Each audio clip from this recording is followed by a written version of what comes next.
नमस्कार, आप सभी का स्वागत है ब्लैक एंड व्हाइट में, जहां काला कोट पहनकर सफ़ेद कागज़ों के साथ सफ़ेद झूठ परोसा जाता है। आपको पिछले साल की कई संवेदनाएं और आने वाले साल की ढेरों शुभकामनाएं। गोदी मीडिया के गिरते हुए पत्रकारिता स्तर को आगे और ऊंचाइयां मिलेंगी, इसीलिए हमारी पत्रकारिता को भी अग्रिम संवेदनाएं। नए साल की मुबारकबाद हम खास तौर पर उन अभ्यर्थियों को देना चाहेंगे जो कि पटना में बीपीएससी के खिलाफ प्रदर्शन कर रहे हैं। उन्हें बधाइयां इसलिए क्योंकि इस कड़ाके की ठंड में पुलिस ने उन पर लाठी चार्ज करके उन्हें लाठी से गर्म कर दिया है। पुलिस ने अपनी निस्वार्थ सेवा का एक उदाहरण पेश किया है।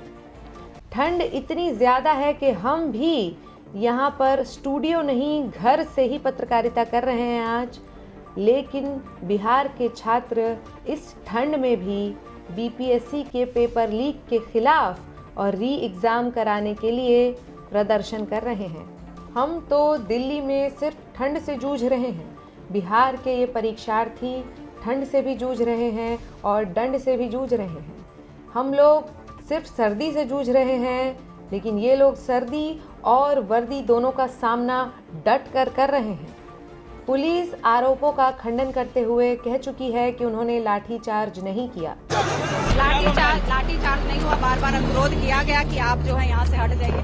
दरअसल लाठी को चार्ज करने के लिए भेजा हुआ था, पर लाठी चार्ज ही नहीं हुई तो बिना चार्ज के काम कैसे करेगी। इसलिए पुलिस ने कहा कि पहले वो लाठी को चार्ज करेंगे, फिर अभ्यर्थियों पर लाठी चार्ज करेंगे। इसीलिए कोई लाठी चार्ज कहीं पर नहीं हुआ है।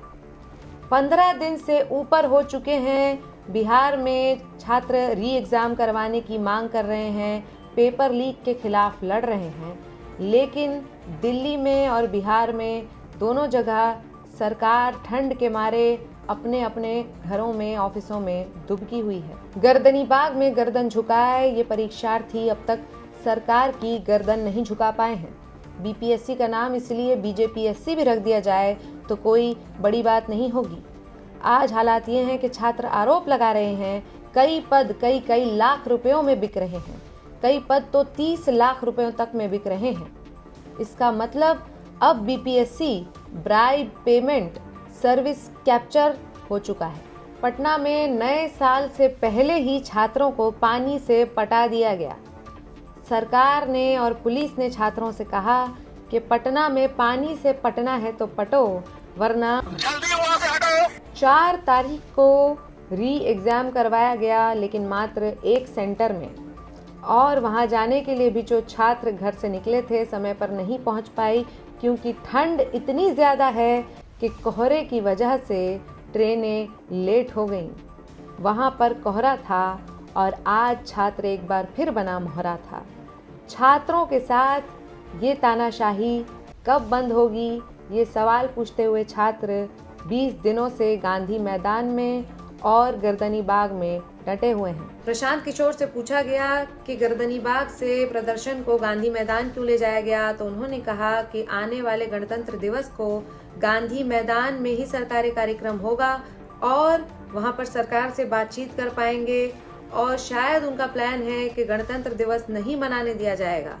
उनके इस प्लान पर नीतीश कुमार की सरकार का जवाब है कि वो पुलिस से कहकर लाठी चार्ज करवाकर उनकी गणतंत्र तोड़ देगी। प्रशांत किशोर के आने के बाद कुछ छात्र गर्दनी बाग से गांधी मैदान चले गए और वहां जाकर उन्होंने कहा कि हम गांधीवादी तरीके से प्रदर्शन करेंगे।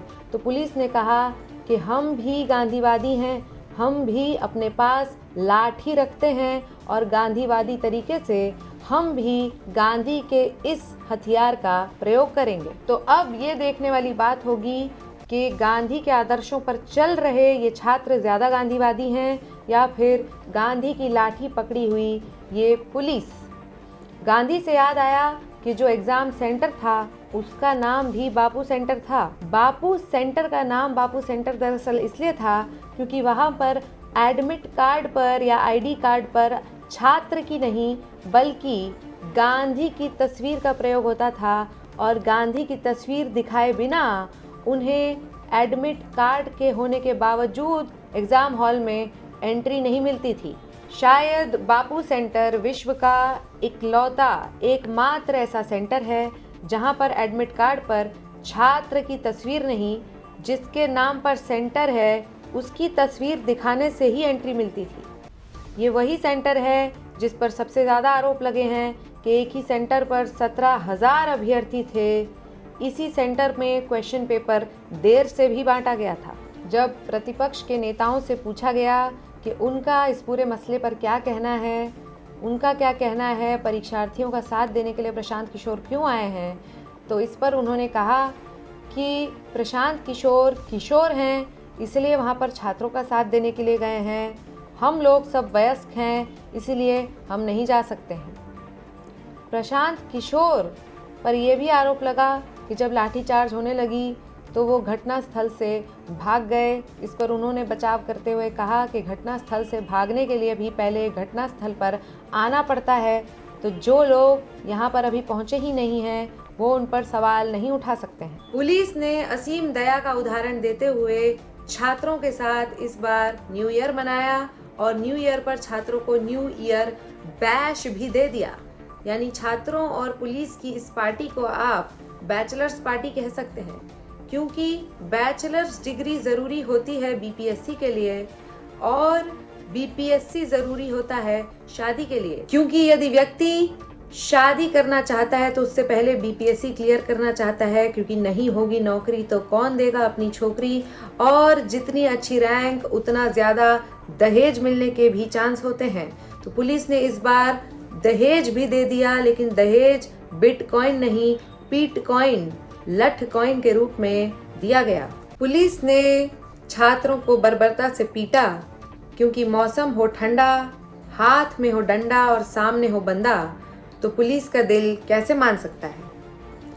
पहले अंग्रेजों का जमाना था तो ब्रिटिश कुमार प्रोटेस्टर्स को पीटते थे, वही बागडोर अब नीतीश कुमार ने संभाल ली है। जब नीतीश कुमार से पूछा गया कि क्यों वो ब्रिटिश कुमार बन गए और प्रदर्शनकारियों को पिटवा दिया, तो उन्होंने कहा कि उस सब तो अंड बंड बोलबे न करता है जी। अब ई जो वहां चला गया और वो जो यहाँ आ गया, तो इस सब का मतलब कोई मतलब बनता है जी। तो वो सब तो वो करबे करेगा। क्या कर दिया था अब बिना मतलब का हमको ही करके, और उसके बाद फिर जो हम लोग खत्म किए, तब फिर कुछ करने के चक्कर में कि इन लोगों को कैसे इधर से उधर करे, यही सब चक्कर में, समझ गए ना। माफ कीजिएगा, हमें कुछ समझ नहीं आया है। अब हंसने लगी, ठीक है, बहुत बहुत धन्यवाद, हंसने लगी तो।